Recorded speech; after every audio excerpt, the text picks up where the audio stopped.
Get ready to enter the Thrivetime Show. We started from the bottom, now we here. We started from the bottom and we'll show you how to get here. Started from the bottom, now we here. We started from the bottom, now we here.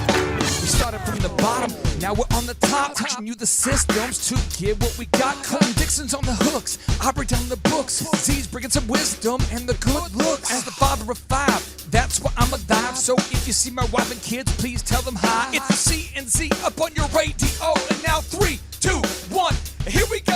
We started from the bottom, now we here. We started from the Tim Redmond, how are you, sir? Really good, Clay. It's good to be here again. Hey, so we are talking today about the 7 principles to powerfully manage your money. Now, my understanding is as a business coach, as an executive coach, you have helped clients all over the world. And I say all over the world, literally you've traveled all over the world, helping people, whether it be churches or businesses or anybody, kind of get their finances together. Is that right?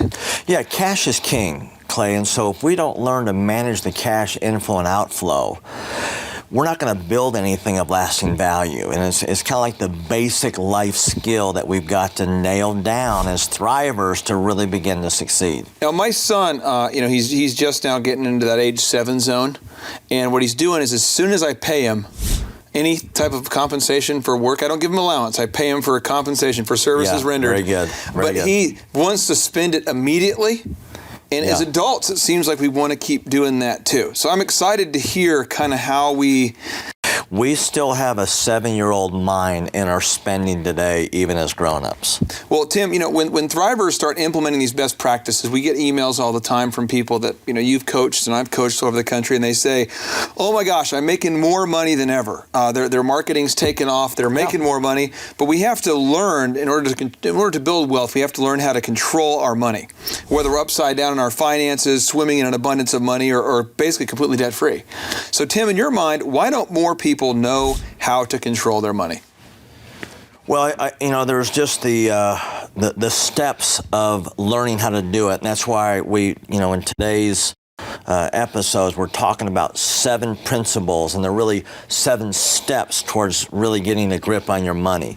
So there is that. There's just an ignorance of how to do it, and then there's this huge emotional thing that swirls around money and our negative associations with money. Yeah. Money is the reason my parents got divorced or my business partner betrayed me, and we've got all these negative things rolling around money, and our need for instant gratification. So all these things are swirling around, and it makes a mess with our money. Tim, here are some crazy stats, and if your brain explodes at any point, let me know. I'll go get some duct tape, and we'll kind of hold it together. So here we go. 27% of all households who make over $100,000 a year say they can't afford to buy everything they need. Unbelievable. Now, I know that some people watching this live in New York, where for $100,000 you can get like a corn dog, and then some people live in Tulsa, where for $100,000 that goes a long way. But the principle here is that the majority of our U.S. population is saying they can't afford what they need. They can't afford what they need. That is just bizarre, especially those people over $100,000, because that puts them in the top 2% of all wage earners in the whole world. And, why is that going on? You start with how do they define what a need is. And so a lot of our cash management issues are because the way we look at wealth and poverty is more of a relative thing. On this stat, I think the operative word there is they don't have enough for what they need, and I think that's something that we kind of blow up in our mind, Clay. That's the challenge.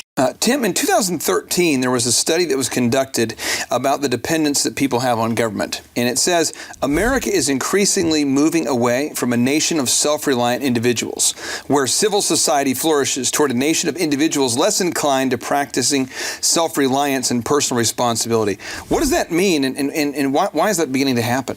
Well, it's really... this quote is really, in the study, is really talking about how people don't want to take personal responsibility for their lives. They want the government, the big brother, to take care of them. They want their company and their retirement to take care of them. They want their relatives to take care of them. People don't want to take personal responsibility, and that's just the opposite of our thrivers. You're not going to thrive if you throw away responsibility on somebody else. So, Tim, why is money such a source of pain and anxiety for so many people?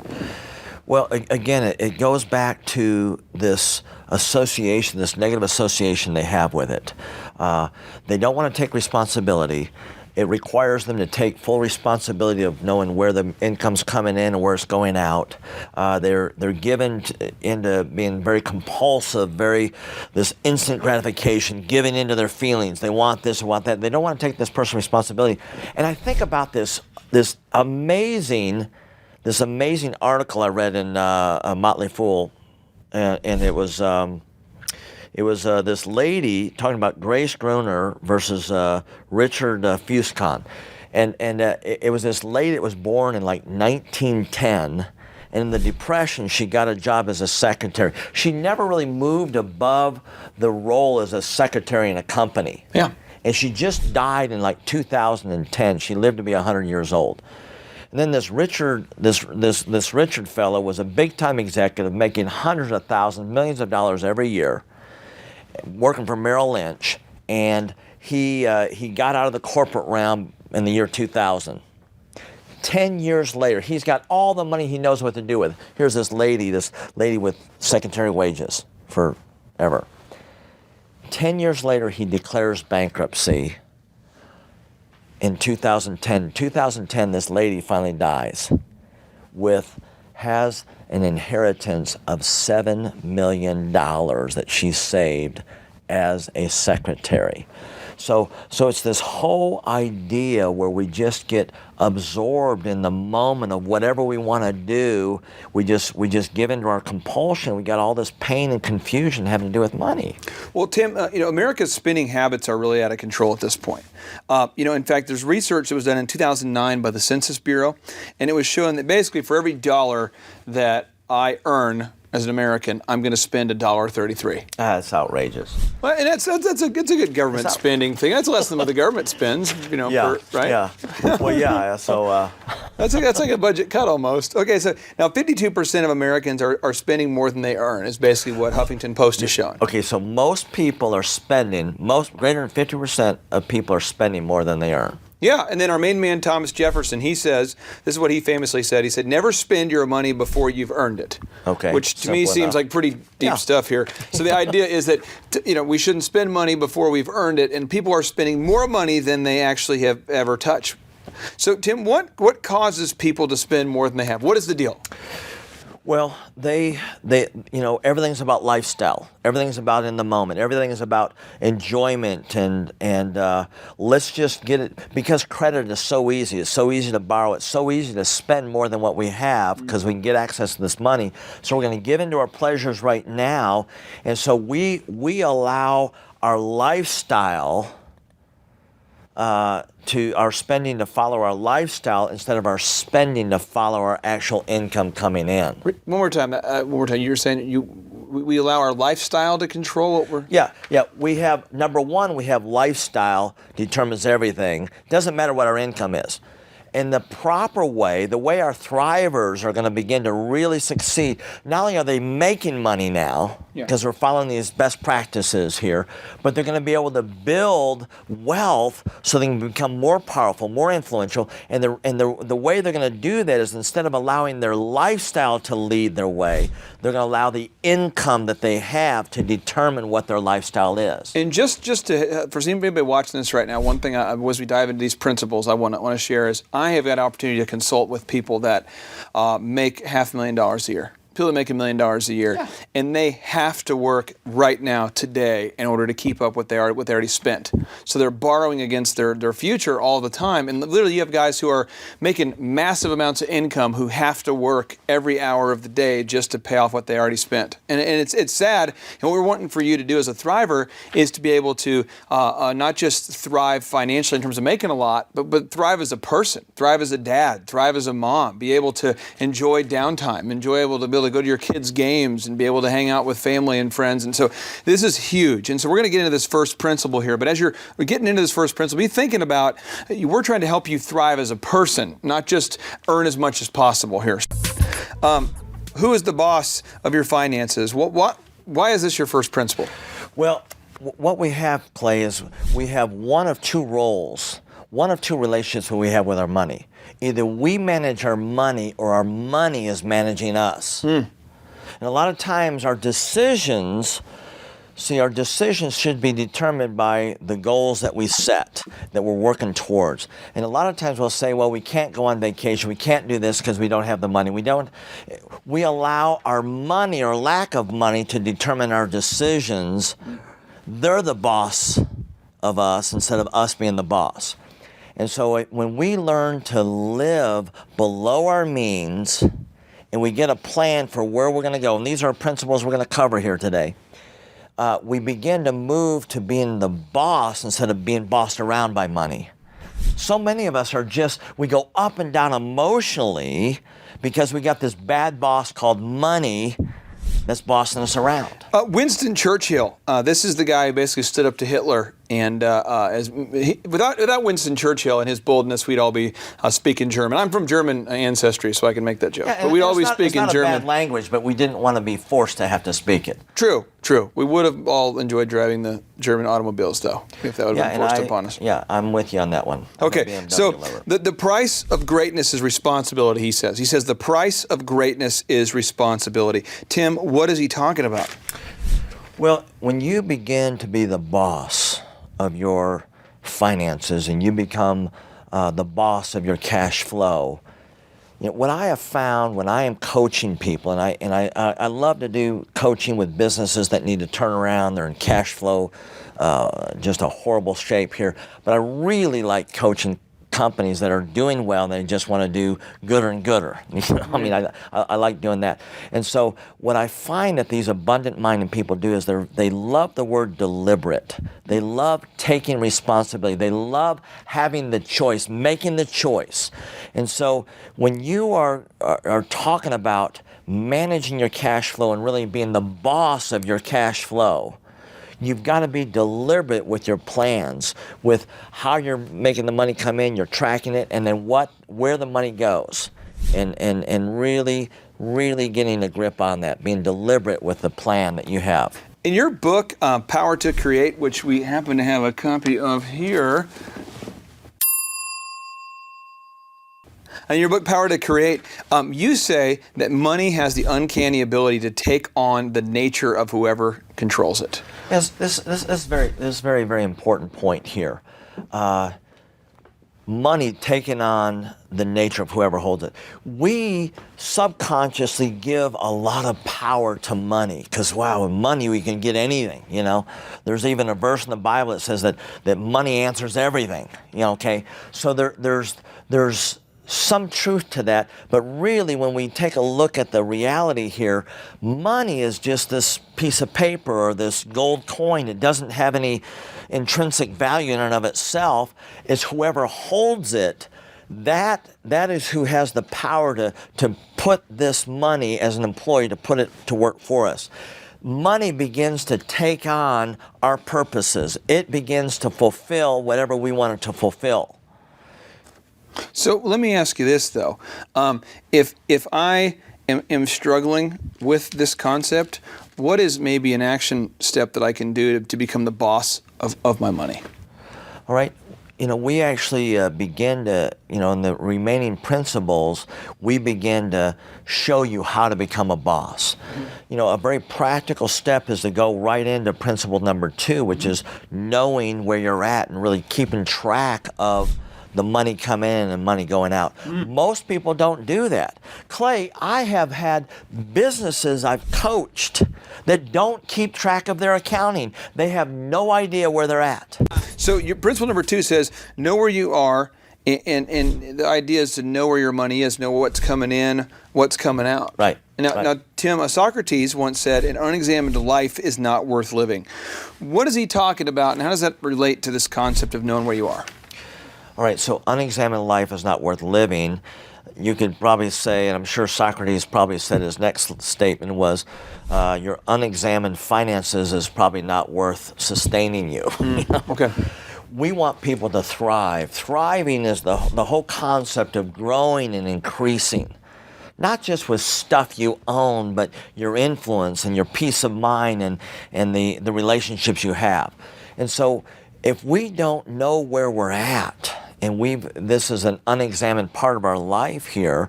It's really a place of irresponsibility that how can we get to where we want to go if we don't know where we're at? It's like if we have a map and we want to get to a place and the map is wrong and we don't know where we even are to start with, we're going to get lost along the way here. And so this is really the power we have is if we're going to take responsibility, we've got to know where we're at. So are you saying that every entrepreneur needs to set up some kind of financial tracking system? Is that what you're saying? Yeah, it's something that I recommend with everybody in your business, even in your personal life, to set up some kind of tracking system like Quicken, like an electronic system. Quicken. Some people use a spreadsheet. Some people use old ledgers, that they write it down manually. What I recommend nowadays is they have programs like Quicken or Money, or there's all kinds of different. Is there one in particular that you would recommend, or that I personally use Quicken. Okay. That's the company that ended up buying the company that I grew up, and we sold it to them, and so I'm preferential towards them.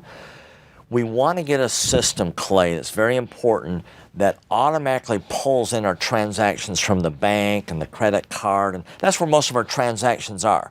So to know where's our money coming from and where's it going to, if we can have it automatically pulled in for us instead of having to keep track of all these things manually. Most people aren't detail-minded. Most of my clients are brilliant business people, but they're not detail-minded towards that. And so we want to create some kind of tracking system of this. Tim, I know that you're a big proponent of automating the transactions when possible. Why is that? Like, why wouldn't you just want to manually take care of bills? Okay, so automating is two aspects. One is the thing we just talked about here, where we have transactions from our credit cards or debit cards and the banks from the transactions. Those are automatically coming into our tracking system. And then what I have is as much as I can, I want to reduce the number of decisions that I make. Okay. The most effective people that I know become effective because they stay creative on the most important problems to solve, and they try to automate or reduce the number of decisions they make. Really, setting up a system is setting up a series of decisions that you want to have made every time. That's what a system is. And so if we set up a system to automatically get all of our bills, utility bills, our mortgage payment, even the income coming in, direct deposit, which is an automatic deposit process for your pay. Even if you have your own company, you can set up direct deposit where things are automatically done. Even money that you have come in, you can have your bank set up a percentage that goes into a savings account for every dollar that comes in. So you want to do this just so that you pay your bills on time, you don't have to think about it, you're not worried about it, there's no anxiety there because you know it's being taken care of. Mm-hmm. So is there a specific, Quicken's the software that you use. Is there a deal where you, with your bank, is there a certain process or a certain, like if I'm watching this and I'm totally unfamiliar with this idea of automatic deposits or automatic withdrawals or how to do that, is it all within the Quicken suite? I can do all this or what do I? They may have all this stuff that you can do within Quicken. I think they've come out with those features. Most banks now will have a bill pay process. Okay, cool.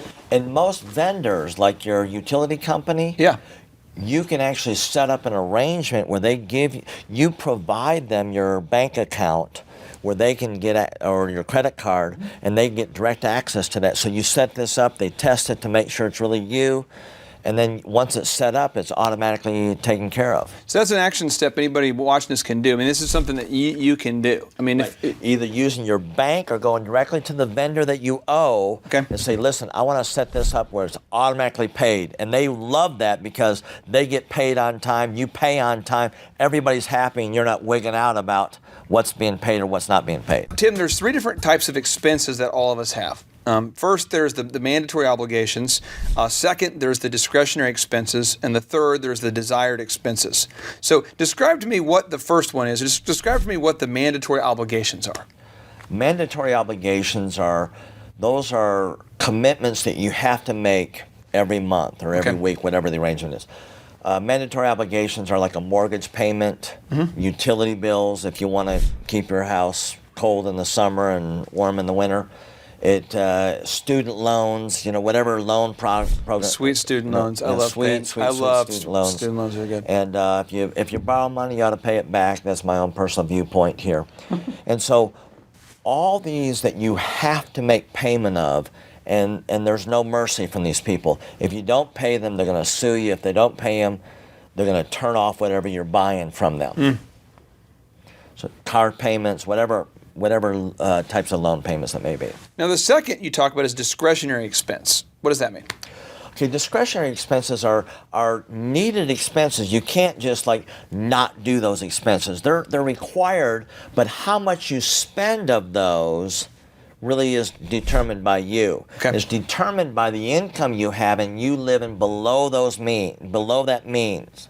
Okay, so living below your means is not this negative, scarcity-minded process. It's really a disciplined effort for you to get powerful control over your finances. What's an example of a discretionary expense? So discretionary expenses could be like your clothes. Like if you show up for work, we'd like for you to wear clothes. That would be a good thing. Or if you go in public, in most situations, most societies, they want you to wear clothes. So you ought to buy clothes at some time, but you don't know how much. Like let's say your mortgage payment is $800 a month. Mm-hmm. Your clothes expense is not $800 or $400 or $200. You're not required to spend that much money. It's discretionary. You need to buy clothes, or you need to buy food, or you need to buy, go out to the restaurant with your wife at least once a week or once every 3 years, on these dates. But it's up to you. It's a discretion. It's a decision that you make to determine how much of it you want to spend. Now, the third is called desired expenses. What do you mean by desired expenses? Desired expenses are expenses you don't have to spend at all. Okay. Now, this has slipped into some of our needs. You got somebody making $100,000 living in Tulsa, Oklahoma, or Broken Arrow, or Coweta, which has got this huge cost of living increase here. I think it was 0.3% increase. Hit their front page of their paper.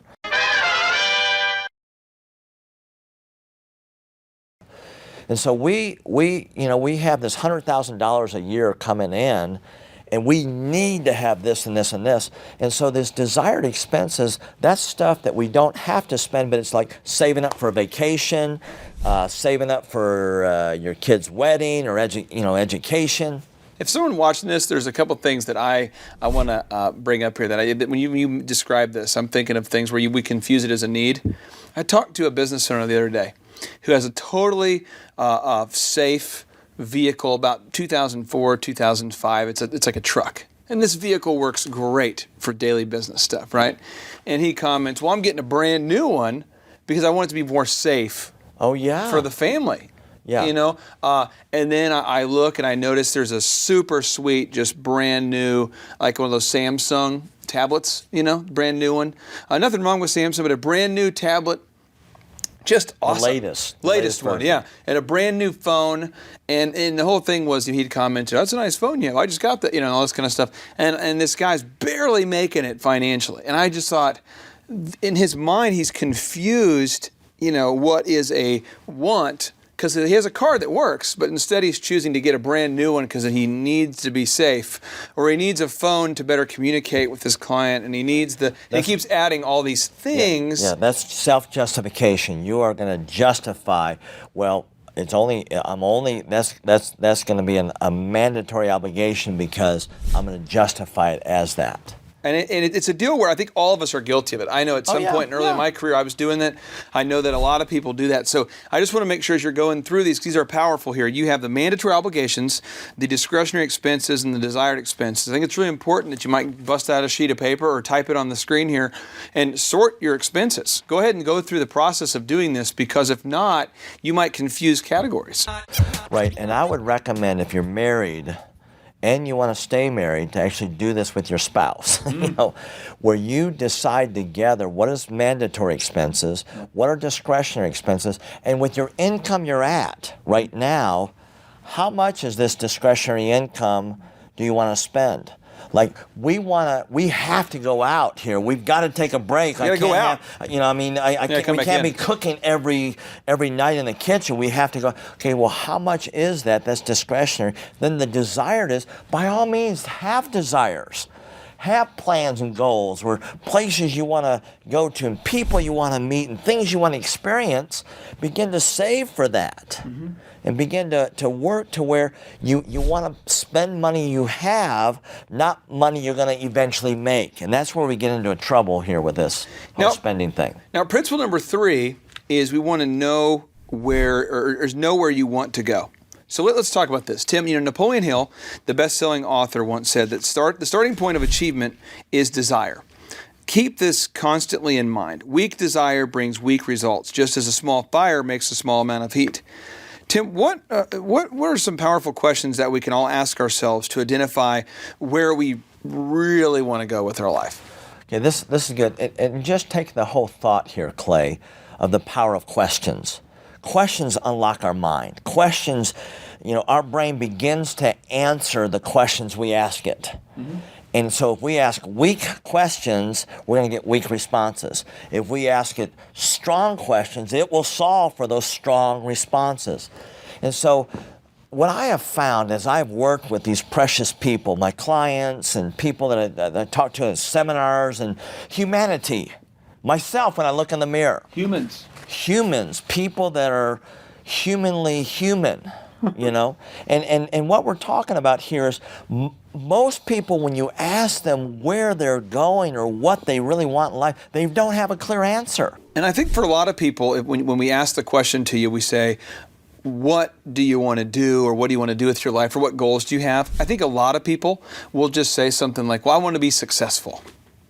I want to be financially well off. And then that's the kind of answer we respond with. Right. We want to be successful. Well, if you make $1 more than you did last year, I guess you're successful in that you're growing.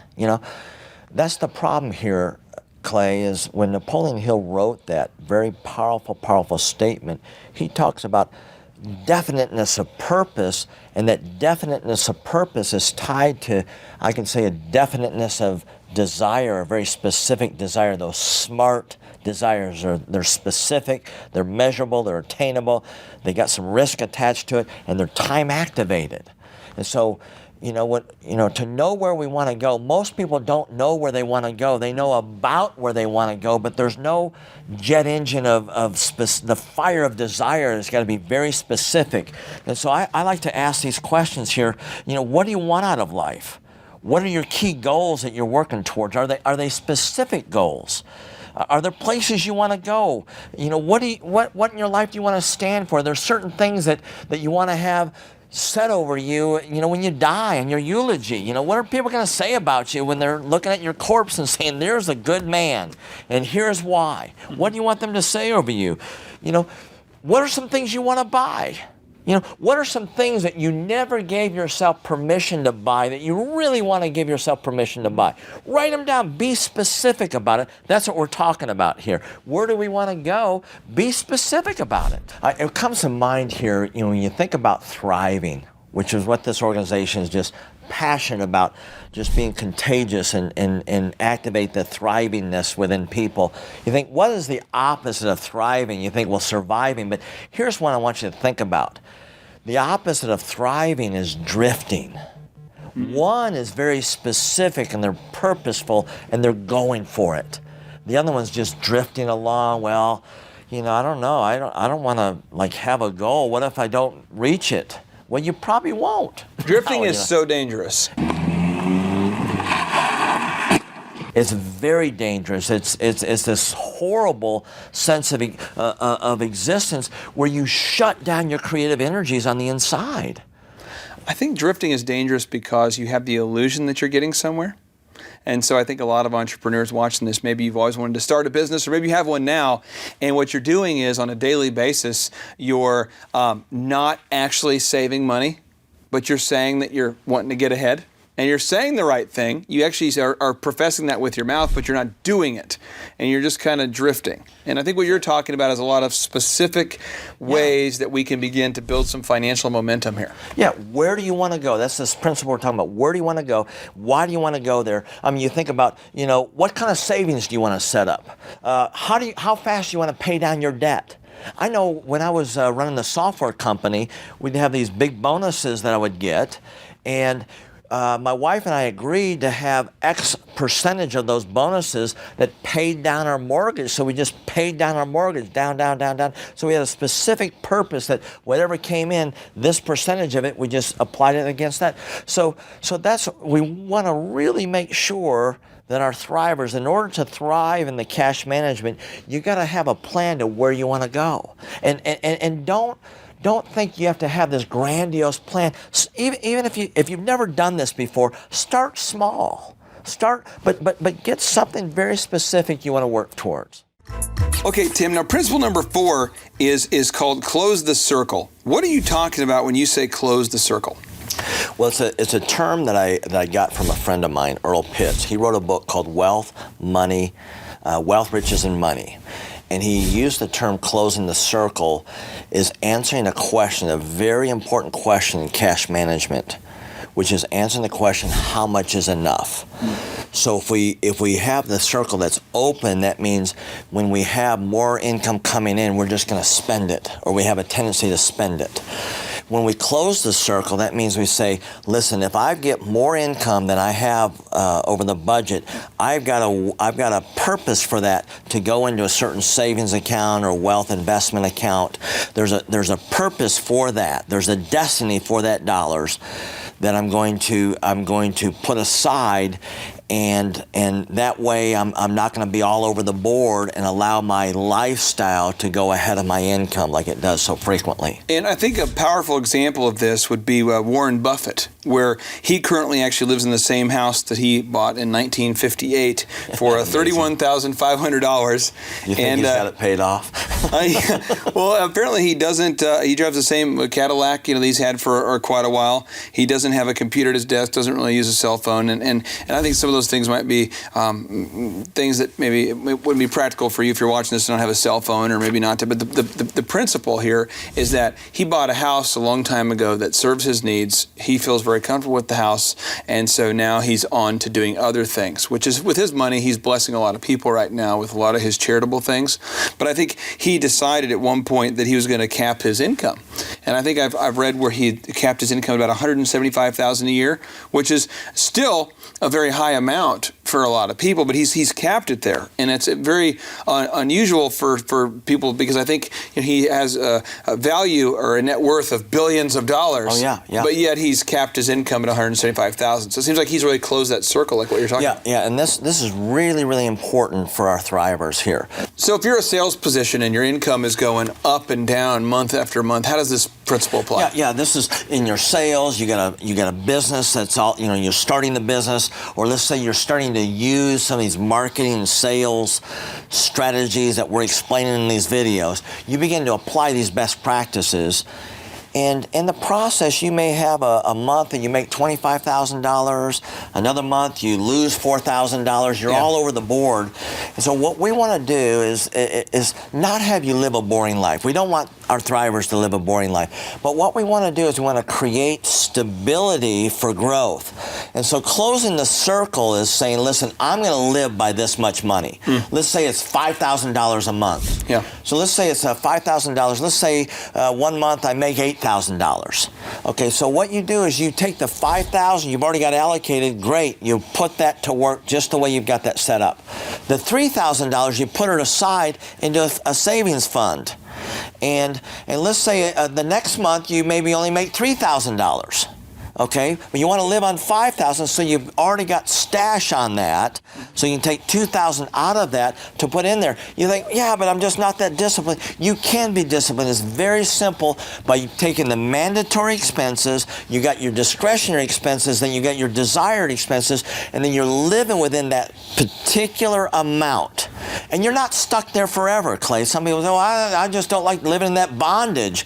Well, what's the other bondage they live in? They live in the bondage of living from hand to mouth, living from month to month. There's three things that I heard you say there, and I want to hammer that. Yeah. Is one, it requires making a decision and you have to start to say that you are disciplined. You have to start to say, you can't just say, I'm not that disciplined. We need to start to say right now, I am disciplined. Thrivers are disciplined. I am disciplined, I can do it.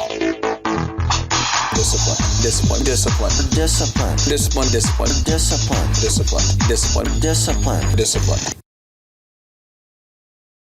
And the second is we have to look at savings as actually a form of freedom. And I guess the example would be you have time freedom when you save. So as an example, whenever my wife and I move, and we have 5 kids and growing businesses, and so we're always moving, and every 3 or 4 years we move.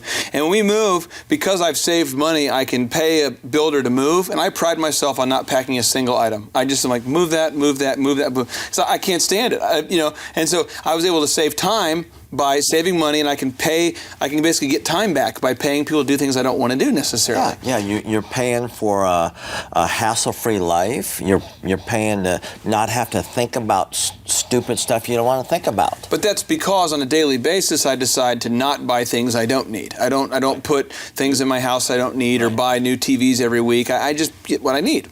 You're disciplined to plan the work and then work the plan. You're disciplined to follow a plan. Closing the circle is saying, listen, I'm going to live within these means right here, and when I'm all over the board, I'm going to stabilize that. This is very, very important to build a platform for growth. It's very important for you watching this right now.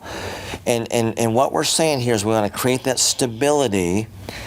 When we go over, we put the money aside, and we're, at any time we can say, listen, I want to move from living on $5,000 a month, and now we've been topping over $10,000 a month, every month, month after month. I've got all this money in this savings account. I follow what you're saying, Tim.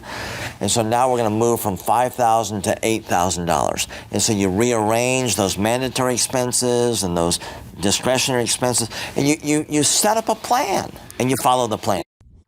And I'll give you an example of what not to do. My wife and I, we have 5 kids, and so our kids are always, having a tooth that needs to be pulled. They're always needing to go to the doctor for something. It's like there's a constant injury, calamity, disease, dental, something going on. Last week in your life. Yeah, yeah. And so like last week, one of them had to have plastic surgery. There's always something going on. Well, those bills can go like this. Oh, yeah. Unless, and we did this years ago, but what you do is you say, gosh, it seems random, but every few months something weird happens. So let's go ahead and just raise our monthly budget and spend a little more for insurance every month, so that way those spikes aren't quite as high. Right. But if we don't make an intentional plan, you end up reacting to a monster bill, and then another monster bill, and then another monster. But if we intentionally plan it and we say, this is the budget we want to stick within every month, and we go, well, how are we going to do this? Well, we're going to have to buy insurance and increase what it covers. And there's just... That's beautiful, Clay, is you're stabilizing your life where you don't have to go up and down and all over. And what happens, the closing the circle concept puts you into the boss's seat. Instead of cash being the boss, and you're serving cash, well, I can't do this because I don't have enough money. I would do this because of money. The money. And is that we're obsessed with this discussion, and the creative view is not coming out. And so what this does is it really allows you to take that first principle and say, I'm going to be the boss of my finances. Now, you talk about the annual event. What does that mean? Okay, so what that is we're going to come together. We come together, and we're going to talk about what do we want this year to look like. We've got goals for this year of how much income we're going to start to bring in. Go from a certain level, the increase that we want. Where do we want to do our giving? What do we want to give to? Giving is a big part of our life. What are some things we want to begin to save for? Okay. How are we going to, if we're falling below, if our our mandatory discretionary desired expenses, if that's bigger than the income we're bringing in, how are we going to work on bringing more income in? What can we creatively do? And so I will meet with my financial advisor that's managing a number of my finances for me, and to get their feedback. But the annual event is really taking a look at the whole year, where we were going to go with our money and how we're going to get there. But you schedule a time to specifically sit down and be intentional about your planning. We're going to do that. Now, principle number 5, be a giver. What does that have to do with? Now, again, I'm just asking, kind of devil's advocate. If I'm watching this and I'm like, sure, be a giver. Meanwhile, I'm trying to buy chicken panini to feed myself while I'm starting a business, or if I'm barely just now making it. Maybe I'm watching this and I own a bakery and I'm just now starting to get ahead. And you're saying, be a giver. And then I Google you, who's Tim Redmond, and I discover that you built a company from 2 people to 450 people. You travel all around the world. You've had a lot of success. So I might look at it and go, well, it's easy for you to say to be a giver. So walk me through. What does this mean to be a giver, and how does this apply to me if I'm maybe... Yeah, this is very, very important. When we talk about being a giver, it's more of a mindset than an amount. Same thing as the next principle we'll talk about. It's more of a mindset than an amount. You live to give. What that is doing is you're telling yourself on a conscious and a subconscious level that you are an abundant person, and you're not just striving just to survive, that you can learn to live below your means, and there's some aspect of your life that you can take out of what you have to give to somebody else that's more needy than you are, and there's always somebody more needy than you in the world. And so you're reinforcing that mindset of abundance. You're reinforcing that mindset you are a giver, you're a creative giver. And so being a giver is, it's a whole attitude of life through your services, through your creative problem solving, and through financially even giving. Are you intentional about giving? Are you intentional, or is this just sort of now habitual for you, where you just do it out of habit? Yeah, well, I'm intentional in my giving over what we have set up. Okay. So I believe in tithing. Now, I happen to give 10% to my church, and they take care of all kinds of outreaches that I participate in, my kids and my wife and I participate in. And that there's a lot of different programs, community affairs. There's something you guys were involved with even today that's just outstanding earlier today. So I'll find different things. My wife and I will find different things we want to give to help support, to help those people. So there's intentionality there, but most of it is just by rote.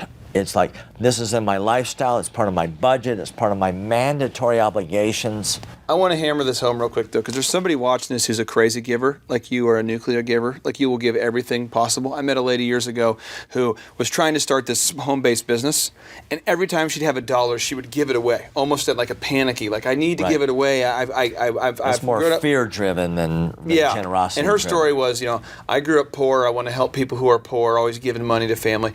What we're talking about is being intentional about what you're giving, setting aside a specific amount. And if you're not familiar with the word tithe, and let's just pretend that you're not a Christian or you don't believe in the Judeo-Christian worldview, the principle of tithing is setting aside 10% to give to a charitable cause. And I would just argue, if you're watching this, if you just get a chance to research the life of John D. Rockefeller or Sam Walton or Russell Simmons, all different people, they all have a systematic approach to giving. And the sneaky part about giving is when you give to somebody else, you actually feel better about yourself. So it's interesting. And there's a quote here that the famous investor, Sir John Templeton, the founder of the Templeton Fund, said, "One thing we learn from these wise people is that giving is a test of maturity. Those who are truly grown up give, the immature do not. It is wise to practice giving in every area of life. Giving, happiness, prayer, and mind power are 4 building blocks in the formation of a fulfilled existence on earth." What is he talking about as it relates to giving there? Yeah, giving is really a whole attitude where you look at all of your life. Either you can be a consumer that's just, it's all about you, or You can look at yourself as the whole basis of this Power to Create book is your primary purpose is to create value to serve other people. You're living to give. And so, as it relates to your financial management here, you want to set money aside, even though you may be that baker that's just starting out. And then, how in the world I can hardly feed my kids and pay the bills. How can I be giving right now? Well, it's giving of the quality. That's what Sir John Templeton's talking about, giving the quality, making sure that your customers have an experience with you. But also it's good just to learn to live below your means where you're putting money aside to give. It is actually an expression of gratitude. What giving does is it reinforces in your mind that you are an abundant creator. You live in from that place of contribution. You're living from that place of abundance. And literally when Jesus said it's more blessed to give than receive, and almost every great philosopher and world leader talks about the power of giving and living to give. We're talking about how we're wired as people. That when you give, especially when you give with this sense of hilariousness or a positive mindset or this powerful emotional state, you're literally tapping in the reward center of your brain that activates it. It creates these attachments that this is a good thing, and it expands your mind to be able to see. You literally begin to look at problems as opportunities. You begin to expand your mind to look at life completely differently when you learn to live to give. And I think that's what John Templeton was talking about in the power of giving. Now, Tim, you make a profound statement in your book called The Power to Create, where you say, money reveals and magnifies what is in your heart. What do you mean by that? Yeah, it's a point where money magnifies.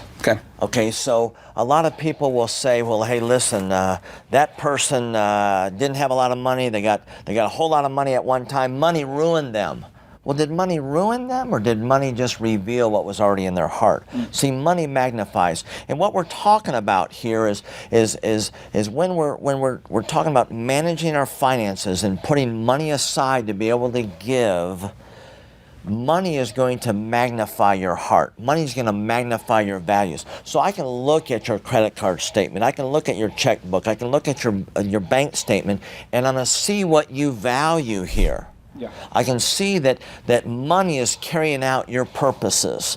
The discretionary money and the desired money, and where you spend it on, is going to let me see what's really in your heart. If you really peel into my financial statements, what you'll notice is that I spend a huge amount of money on replica jerseys and not much on anything else. You spend a lot of money on those kind of jerseys, and you spend a lot of money on buying books. That's true. I'm a big book buyer. You buy books for yourself, and you buy books for about 100 other people that you love, or you want to eventually love if they'll read the books. That's true. It's a conditional love. Read this book, and then I'll love you. On to principle number 6, be a saver. Tim P.T. Barnum, the founder of Barnum and Bailey Circus, once famously said, "A penny here and a dollar there, placed at interest, goes on accumulating, and in this way the desired result is attained. There is more satisfaction in rational saving than in irrational spending." What does that mean in your mind? So this whole mindset here of an amount, we get obsessed with the amount, and what we're wanting here is the discipline of the action, to set in motion their future, to set in motion these very powerful, abundant-minded, contribution-minded process of saving. It's not the amount, it's the action. It's the mindset that really makes the difference. The amount will grow in time. It'll be like a snowball rolling down the hill. What are the key reasons to save in your mind? Key reasons to save. There's so many of them. Number one, it gets you into this creative mindset. It tells you in a subconscious level that you're coming from a place of abundance. You're coming from a place of not inadequacy that shuts down your creativity. Okay. A lot of times we look at problems here and we just get overwhelmed by them because we don't look at ourselves as capable. When we save, we literally reinforce this contribution, this creativity, this abundant mindedness that we can solve our problems better. Another thing here is we set ourselves up for the unpredictable stuff that predictably comes along. You said earlier about every few months, one of my kids, chases a parked car or Always does happens. a head first on concrete or whatever it may be. It's awesome. And so we find ourselves having these unexpected expenses here. Well, let's begin to put money aside to begin to set up like an emergency fund. I've read a lot of articles, but more importantly, I've met a lot of people specifically who've been wiped out of business because of an emergency. And they say, well, I was robbed, and there's no way you can plan for that. Or I had a flood, or I had and I can tell you this, you're going to have an emergency. You're going to have a flood, a fire, theft. It's going to happen. So save for it, buy insurance for it, get ready for it, because it's going to happen. And I think it's really important that we all begin living that way, because to truly thrive, you also have to survive those big events that happen. Absolutely. And there's a stat here that just blows my mind. CNN Money in June 25th, 2012, they had an article they posted, and it says 28% of Americans have no emergency savings. No, not just little, but no, none at all. And I've read different articles, and I'm sure you could research it, but all the research I've ever done shows about almost half of Americans don't have enough to make it more than 2 weeks without a job. That is amazing. So the idea of savings is setting yourself up to handle those emergencies. So sometimes when you're not set up to handle the emergencies and it drains everything, it begins to shut you down in your business. Yeah. It begins to oh wow, you get overwhelmed and your business gets shut down, you get distracted. There's a number of other reasons here. Just allowing yourself, most of our thrivers love to give. And someday, I've talked to so many of them, they said, man, I would love someday to write a check for $100,000 to the charity of my choice. And so when you get into the mindset of savings, and you're saving you set yourself up to be an extravagant giver sometime in the future. You learn to set yourself up where you're living from a place that you have enough. You're not going to be knocked off the rocker, knocked off your foundation so quickly. It allows you to live your values.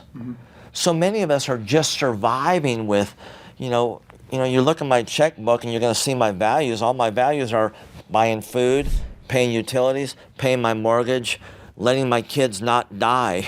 That's what I'm living for. Yeah. And there's no values there, it's just survival. You can get to where you can begin to save beyond that. You begin to think differently. It begins to open up your mind. There's one guy who's one of the Thrive investors, and he's featured on the Thrive episodes, Braxton Fears, a phenomenal guy. And one of the things that Braxton has done is he and his wife have chosen to live below their means. They've chosen to save, even though they didn't have to save necessarily. But he went out and bought basically, we'll call it a structure. He calls it a structure. It wasn't really a house. It was more of like a garage meets a cabin or something out in the woods. But they bought that thing. I don't know the exact total. Let me just say it was about 20% of what their house was that they previously owned. And they moved into the woods, they renovated this thing, it's gorgeous. But the thing is that they decided, hey, we're gonna live below our means. We will never have a house payment again. We will never have they were just gonna live below our means. And I have never seen more sincere excitement and joy in somebody over a period of time, because it's like there's no burden. It's completely carefree. It's like a child. A child doesn't wake up every day with this wondering how they're going to pay their bills or wondering how they're going to pay off something they committed to. They just can be all in that moment. And as adults, a lot of times you see adults on vacation and they're calculating how much the expenses are going to be, how much their bills are going to be when they get home. Can I afford to be gone? And I just want to encourage you to move to a place like that. That's what Braxton has done. I know a lot of people who've done it, and I'm telling you, living below your means is huge. Saving is just so powerful. With all my clients, I work with them to set up a savings process within their business. Why is that? With cash, you're positioned for power. You can take care of these deals. There's always the deals come along here where you can buy something for a dime on the dollar or 25 cents on the dollar. When you've got cash, you're positioned with power. Bankers like you. When you need to get loans for this or need to set up your finances to move around, you need some participation with bankers. They love when you know how to put money aside. When you borrow money, you're taking from your future to have right now. when you invest and you save, you're taking from your present to have in the future. And this is a very, very important concept for us to have. When we begin to position ourselves with a mindset to put money aside. I had one client tell me, very successful businessman, he says, why would I want to put money aside in the savings account? I want to get my money working for me. We've shifted from that mindset here. We just got done buying a business for cash, by the way. Wow. Just a few weeks ago. About a year and a half ago, I introduced this concept, started working with him. He stored up enough money in his savings account within his business there that he's just taking care of all kinds of special deals because he's positioned with power because of that savings. It's very, very, very important concept for us to get into and practice. It's not the amount, it's the action that really counts. I would say this, with every time you save an amount, your confidence level goes up. And with every dollar you save, your confidence level goes up. And I can tell you, when you have $300,000 in the bank, your confidence is pretty high to choose whether to do something or not to do something. When you have $1 million in your bank account, it's even higher. And you can be more selective about the jobs you take, the jobs you don't take, the employees you hire, the employees you don't hire. You feel less panicked. Very important. It's absolutely important. Now, the final principle that we really want to get into here is managing your money. This principle here is getting out of debt. We have to get out of debt. We can't manage our money if we're in debt. So, Tim, here are some interesting facts about debt. When Forbes, every year they do this feature called the Forbes 400, where they basically interview the 400 wealthiest people on the planet. And 75% of them said that the best way to build wealth is to become and stay debt-free. That's amazing. That's like their tip. Stay debt-free, man. I mean, I would think that they would use this strategy to buy businesses or to do this to build your business, but getting debt free was their key. That's remarkable. Here's a little notable quotable here. Dave Ramsey, he's kind of the financial planning guru. He says that he calls interest from debt a stupid tax. Basically, you have interest that you're paying as a result of debt from financing a TV right now. If you bought a TV on credit, maybe you bought a couch. Maybe you're sitting right now on a chair or a couch that you bought and you're paying interest on it month after month after month. I didn't say it, but Dave Ramsey calls that a stupid tax, meaning that you're paying tax. You're paying a stupid tax because you borrowed against your future. You took money you didn't have to buy something you really didn't need, and now you're paying for it every day. And then the final little notable, quotable little statistic here for you is Sears Roebuck. Now they make more money on interest from their credit cards than they do actually selling merchandise. That's remarkable to me. Yet, and when their catalog first came out in 1910, it warned about the folly of buying things on credit. That's amazing. Tim, from your perspective, dive in here about why is it so important for us to stay out of debt, and why don't more people stay out of debt? Well, it's easy to get into debt. That's we have to understand that why are people in debt? First of all, our credit systems around us, they make it so easy. This whole problem in 2008, 2009, that is now called the Great Recession here that we lived through it. It was really driven by a lot of this ease of credit with non-qualified people. And them selling those and selling it again as this good security when it was bad securities that they were selling. And so, that it's so easy to get money, and then we have this compulsiveness. We have this instant gratification. We're driven to say, well, I've got to have that TV. The TV that I'm watching this Thrive show on here, it's a 70-incher, and I'm telling you, I got it on sale. It's on sale. I saved $1,000 on this thing. Only had to pay $5,000 with all the extra stuff that I had to get with it here. And I could afford a $400 TV, but who wants a $400 TV? I needed to finance the rest of it. So we get in this debt here because it's so easy, and we're struggling with this compulsiveness, and what it does is debt is like putting a chokehold around our creativity. It puts a straitjacket around our ability to really move us around in our business, to grow it, to be able to implement a lot of what you're telling us to do, Clay, and through all these interviews and these incredible best practices that we're that we're proposing in these videos. When we have a straitjacket of debt around, we feel helpless with this thing. It's horrible.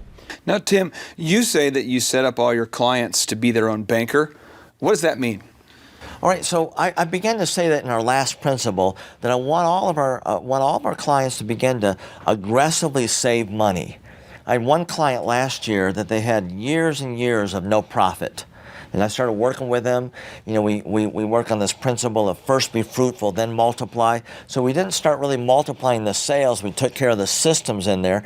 We took the same $1.5 million, $2 million that they made for the last 13 years with no profit, and we actually generated $300,000 profit. In this process here, they hardly had any money in the bank account. Now we paid down over $200,000 in debt. It's a small company. And they've got $175,000 now. I just checked with them. It's over $225,000 in cash that they got.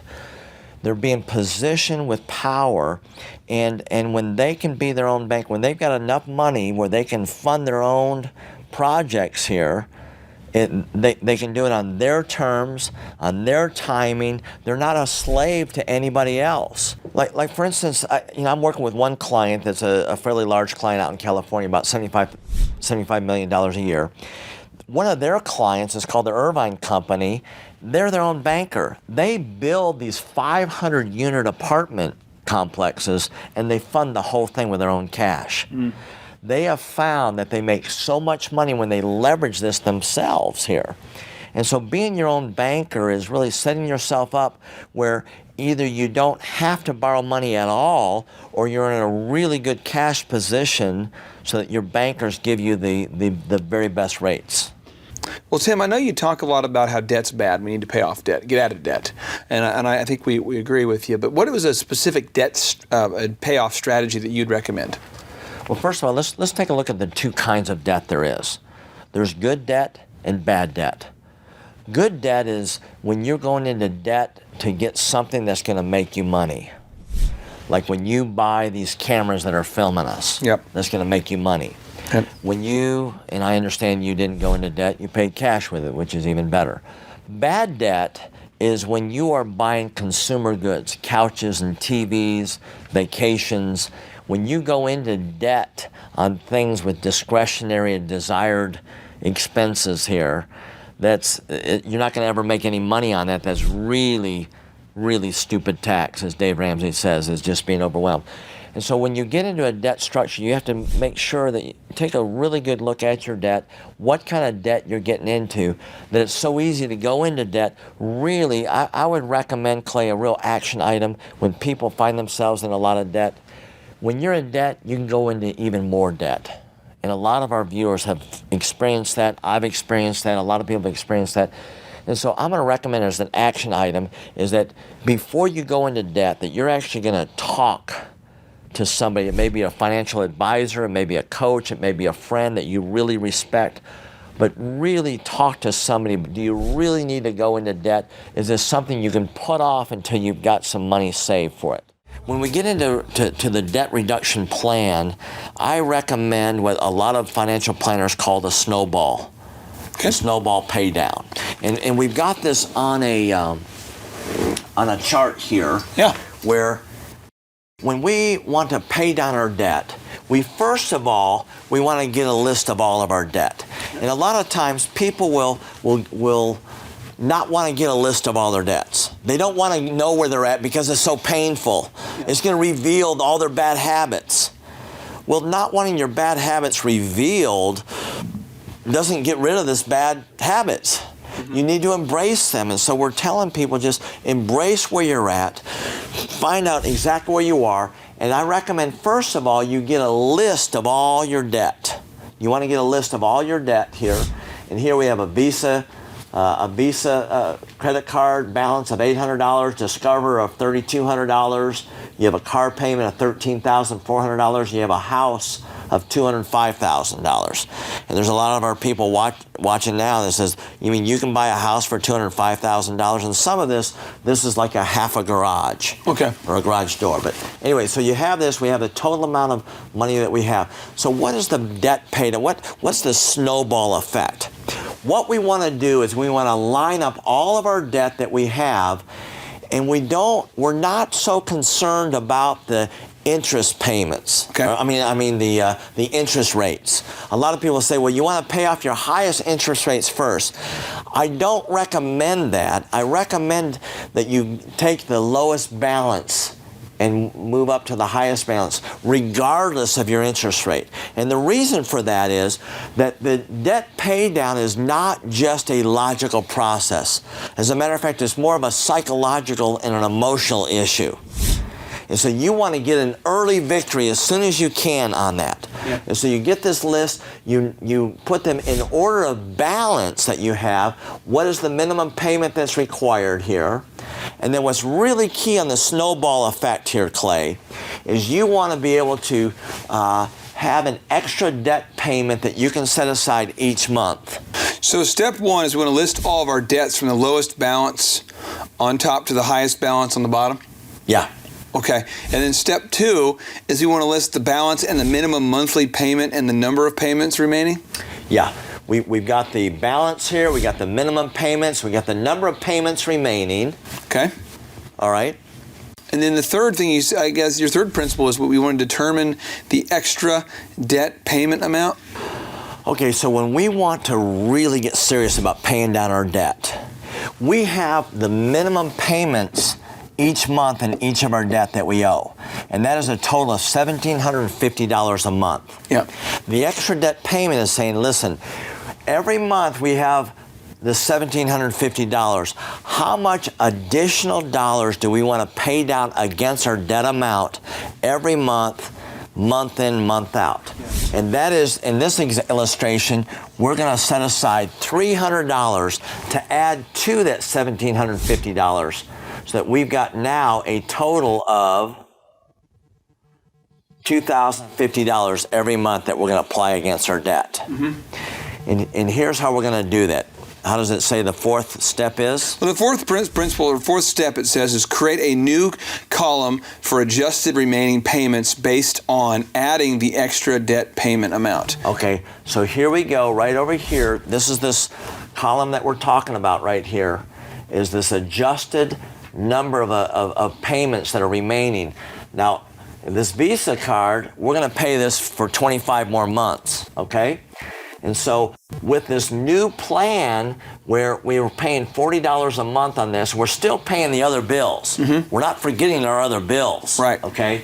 But we're going to add this $300 and we're going to add this to the $40 right here. And so we're going to put in our snowball payment is going to be not just $40, but $340. So you're building up momentum. We're building up momentum from the first day on board here. I love it. The real key on the snowball pay down strategy is we've got to set up an extra debt payment. It's almost like a savings account. Now, I want to speak to this a little bit. I know two people personally who've gone in and implemented a strategy very similar to this and have totally changed their financial trajectory within like a 4-year window of time. And another guy I can think of is a guy I know who actually graduated from college, from a private university with a ton of debt, and he decided to use this strategy to pay off all of his student loans. Well, somebody might say, well, student loans, but no, he actually had a Visa card and the Discover card, like you're talking about, the car, and instead of having a house, he had the student loans. And he used this strategy, this very strategy you have right here, and it was neat to see the little victory in his life over a 2-year window of time as he began to generate that momentum. Oh yeah, here's what's really important, because debt, Clay, debt is so emotional and psychological. It's not just steps 1, 2, 3. We got into it emotionally through this compulsion and all. There's tremendous emotion that comes out of this discipline that we have. Here we're adding $300 to our $40 payment. Now we're putting $340 a month against our $800. We've only got 3 payments there. Actually, less than 3 payments. Makes sense. Now, here's the key to really understand, because a lot of our entrepreneurs, a lot of our thrivers, some of them are really good with numbers, and some of them like check out when we talk about numbers. Stay in there with me. I tell you, this is going to be really, really important, because this is going to be, it's going to be setting the captive free. I'm going to do some Sunday morning preaching here. All right, so now we go on to our next debt, is the Discover bill. We have $3,200 balance here. We're making this minimum payment of $150. Now, what we're going to do is we're going to that $150 payment, but we're going to add $340. Now, why is $340? Because we still have this $300 a month, which is the extra debt payment amount. It's that snowball payment amount, but we also keep paying the debt we were paying. Even though this debt's paid off on Visa, we're going to continue to apply the money that we were applying to that Visa now into the next payment. Makes sense. So now the snowball is rolling down the hill. It's getting a little bit bigger. It's gone from $340. Now it's $340 plus $150. It is now $490 that we're having coming against that. Now we have $490. We've only got about 6 payments against this. Instead of having 27 payments, now we got about 6 payments to pay off this. Makes sense. This Discover. It keeps going down time after time. I just did this with a client not too long ago. They're in my office, and I'm telling them about this. We got all their debt lined up. They feel hopeless. They feel hopeless. They're just overwhelmed, just drowning in this debt. I show this chart to them, and the wife starts crying, Clay. The chart was emotional. Not because I said something offensive, because I've had people cry when I say something offensive. This time it wasn't that. She literally could see that they could be completely out of debt with a simple plan in less than 5 years, and they felt like they were going to be lost in it forever. Now, one thing that's powerful here is if you're watching this right now and you feel like you just have no ability to get out of debt and you have a sense of hopelessness, I recommend that you do a screen grab. You pause it right now and you immediately begin making a spreadsheet just like this. And if you don't have a spreadsheet, go grab a sheet of paper, write it down, but go ahead immediately. I mean, we're talking about today. Like if you're watching this right now and you have to go to work in a minute, when you get home from work, let's do this. This is something we want to do because you can get out of debt and you can be very powerful about how you manage your money. What I have found, Clay, remarkably, almost with any debt amount, including a home mortgage, that if they will be really aggressive with this extra payment amount to really, and you know, and I have worked with people that no matter what their amount is, Clay, when they begin to set this up and they get really aggressive with that extra payment, and they can find the money for this extra, there's no way I can have the money for this extra payment. They can find it by reducing the number of visits to Starbucks.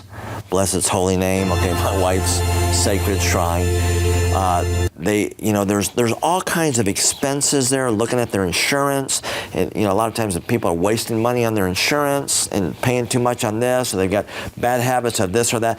There's almost every client I can come up with $300 with $500, and what I have found that almost every client can get completely out of debt in 7 years or less. It's remarkable. It's remarkable. Even though it feels like you're way beyond 7 years, really give it a chance. Really focus on it. And I'm telling you, just the hope and the victory you're going to feel and the power you're going to feel, you're going to start ripping off that straitjacket. You're going to feel like a whole new man, a whole new woman. Tim, I know in your career you've had a lot of success, and one thing I think it's exciting is you've helped a lot of people get their finances in order. And I know that you could be anywhere in the world right now. Literally, you've been all over the world, and I appreciate you taking some time to be here with us tonight. And I just want to again say thank you so much for teaching us these 7 principles for powerfully managing our money. I appreciate your time. Thank you so much for letting me be here, Clay. Thank you. The number of new customers that we've had is up 411% over last year. We are Jared and Jennifer Johnson. We own Platinum Pest and Lawn and are located in Owasso, Oklahoma. And we have been working with Thrive for business coaching for almost a year now. Yeah. So what we want to do is we want to share some wins with you guys that we've had by working with Thrive. First of all, we're on the top page of Google now. Okay. I just want to let you know what type of accomplishment this is. Our competition, Orkin, Terminex, they're both $1.3 billion companies. They both have 2,000 to 3,000 pages of content attached to their website. So to basically go from virtually non-existent on Google to up on the top page is really saying something. But that's come by being diligent to the systems that Thrive has, by being consistent and diligent on doing podcasts and staying on top of those podcasts to really help with getting up on with their listing and ranking there with Google. And also, we've been trying to get Google reviews, asking our customers for reviews. And now we're the highest rated and most reviewed pest and lawn company in the Tulsa area. And that's really helped with our conversion rate. And the number of new customers that we've had is up 411% over last year. Wait, say that again. How much are we up? 411%. Okay, so 411% we're up with our new customers. Amazing. Right. So not only do we have more customers calling in, we're able to close those deals at a much higher rate than we were before. Right now, our closing rate is about 85%, and that's largely due to, first of all, like our Google reviews that we've gotten people really see that our customers are happy, but also we have a script that we follow. And so when customers call in, they get all the information that they need. That script has been refined time and time again. It wasn't a one and done deal. It was a system that we followed with Thrive in the refining process, and that has obviously the 411% shows that system works. Yeah. So here's a big one for you. So last week alone, our booking percentage was 91%. We actually booked more deals, more new customers last year than we did the first 5 months. Or I'm sorry, we booked more deals last week than we did the first 5 months of last year from before we worked with Thrive. So again, we booked more deals last week than the first 5 months of last year. And it's incredible. But the reason why we have that success is by implementing the systems that Thrive has taught us and helped us out with. Some of those systems that we've implemented are group interviews. That way we've really been able to come up with a really great team. We've created and implemented checklists. That way everything gets done and it gets done right. It creates accountability. We're able to make sure that everything gets done properly, both out in the field and also in our office. And also doing the podcast, like Jared had mentioned, that has really, really contributed to our success. But that, like I said, the diligence and consistency in doing those in that system has really, really been a big blessing in our lives. And also, it's really shown that we've gotten the success from following those systems. Yeah. So before working with Thrive, we were basically stuck. Really no new growth with our business. And we were in a rut, and we didn't know. The last 3 years, our customer base had pretty much stayed the same. We weren't shrinking, but we weren't really growing either. Yeah, and so we didn't really know where to go, what to do, how to get out of this rut that we're in. But Thrive helped us with that. They implemented those systems. That they taught us those systems. They taught us the knowledge that we needed in order to succeed. Now it's been a grind. Absolutely, it's been a grind this last year. But we're getting those fruits from that hard work and the diligent effort that we're able to put into it. So again, we were in a rut. Thrive helped us get out of that rut. And if you're thinking about working with Thrive, quit thinking about it and just do it. Do the action, and you'll get the results. It will take hard work and discipline, but that's what it's going to take in order to really succeed. So we just want to give a big shout out to Thrive, a big thank you out there to Thrive. We wouldn't be where we're at now without their help. Hi, I'm Dr. Mark Moore. I'm a pediatric dentist. Through our new digital marketing plan, we have seen a marked increase in the number of new patients that we're seeing every month, year over year. 1 month, for example, we went from 110 new patients the previous year to over 180 new patients in the same month. And overall, our average is running about 40 to 42% increase month over month, year over year. The group of people required to implement our new digital marketing plan is immense, starting with a business coach, videographers, photographers, web designers. Back when I graduated dental school in 1985, nobody advertised. The only marketing that was ethically allowed in everybody's eyes was mouth-to-mouth marketing. By choosing to use the services, you're choosing to use a proven turnkey marketing and coaching system that will grow your practice and get you the results that you're looking for. I went to the University of Oklahoma College of Dentistry, graduated in 1983, and then I did my pediatric dental residency at Baylor College of Dentistry from 1983 to 1985. Hello, my name is Charles Kolaw with Kolaw Fitness. Today I want to tell you a little bit about Clay Clark and how I know Clay Clark. Clay Clark has been my business coach since 2017. He's helped us grow from 2 locations to now 6 locations. We're planning to do 7 locations in 7 years and then franchise. And Clay has done a great job of helping us navigate anything that has to do with like running the business, building the systems, the checklists, the workflows, the audits, how to navigate lease agreements, how to buy property, how to work with brokers and builders. This guy is just amazing. He's this kind of guy has worked in every single industry. He's written books with like Lee Cockrell, head of Disney, with the 40,000 cast members. He's friends with like Mike Lindell. He does Reawaken America tours, where he does these tours all across the country, where 10,000 or more people show up to some of these tours. On the day-to-day, he does anywhere from about 160 companies. He's at the top. He has a team of business coaches, videographers, and graphic designers and web developers, and they run 160 companies every single week. So think of this guy with a team of business coaches running 160 companies. So in the weekly, he's running 160 companies. Every 6 to 8 weeks, he's doing Reawaken America tours. Every 6 to 8 weeks, he's also doing business conferences where 200 people show up, and he teaches people a 13-step proven system that he's done and worked with billionaires, helping them grow their companies. I've seen guys from startups go from startup to being multimillionaires, teaching people how to get time freedom and financial freedom through the system. Critical thinking, document creation, putting it into organizing everything in their head to building into a franchisable, scalable business. Like one of his businesses has like 500 franchises. That's just one of the companies or brands that he works with. So amazing guy, Elon Musk kind of like smart guy. He kind of comes off sometimes as socially awkward, but he's so brilliant, and he's taught me so much. When I say that, like Clay is like, he doesn't care what people think when you're talking to him. He cares about where you're going in your life and where he can get you to go. And that's what I like most about him. He's like a good coach. A coach isn't just making you feel good all the time. A coach is actually helping you get to the best you. And Clay has been an amazing business coach. Through the course of that, we became friends. I was really most impressed with him is when I was shadowing him one time. We went into a business deal and listened to it. I got to shadow and listen to it. And when we walked out, I knew that he could make millions on the deal, and they were super excited about working with him. And he told me, he's like, I'm not going to touch it. I'm going to turn it down, because he knew it was going to harm the common good of people in the long run. And the guy's integrity just really wowed me. It brought tears to my eyes to see that this guy, his highest desire was to do what's right.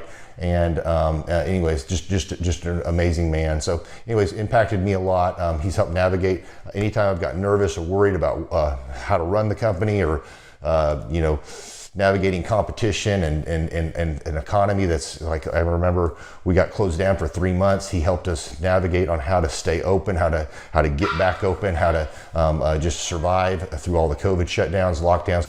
I'm Rachel with Tip Top Canine, and we just want to give a huge thank you to Clay and Vanessa Clark. Hey guys, I'm Ryan with Tip Top Canine. Just want to say a big thank you to Thrive 15. Thank you to Make Your Life Epic. We love you guys, we appreciate you, and really just appreciate how far you've taken us. This is our old house, right? This is where we used to live a few years ago. This is our old neighborhood. See? It's nice, right? So this is my old van and our old school marketing, and this is our old team. And by team, I mean it's me and another guy. This is our new house with our new neighborhood. This is our new van with our new marketing, and this is our new team. We went from 4 to 14, and I took this beautiful photo.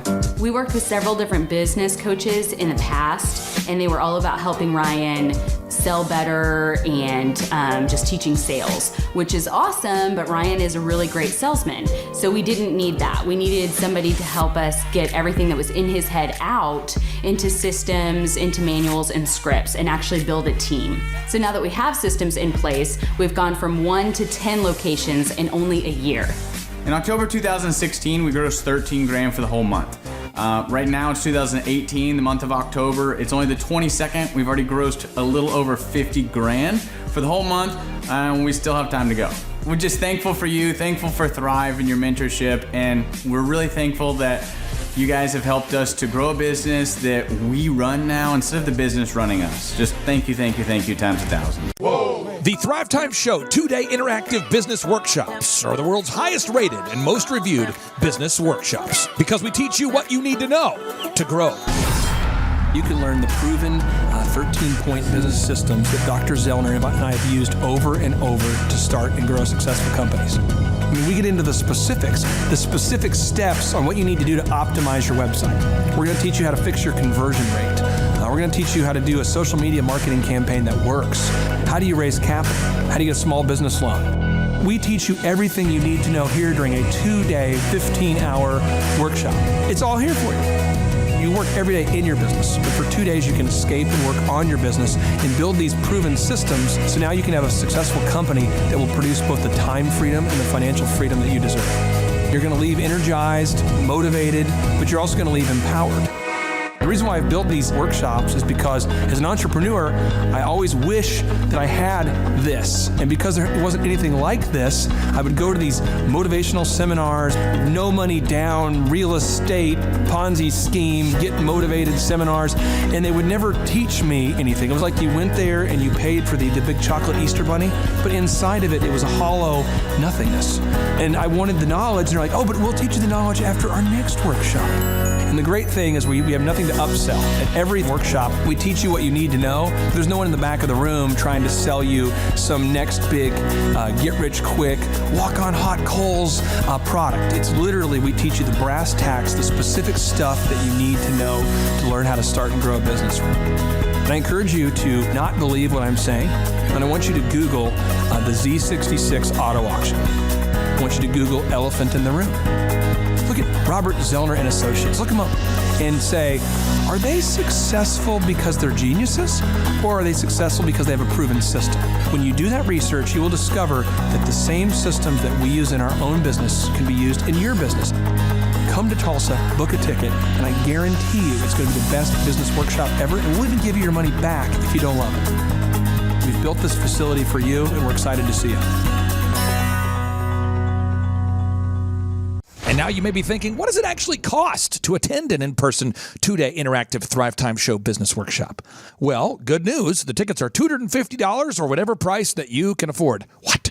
Yes, they're $250 or whatever price you can afford. I grew up without money, and I know what it's like to live without money. So if you're out there today and you want to attend our in-person 2-day interactive business workshop, all you got to do is go to thrivetimeshow.com to request those tickets. And if you can't afford $250, we have scholarship pricing available to make it affordable for you.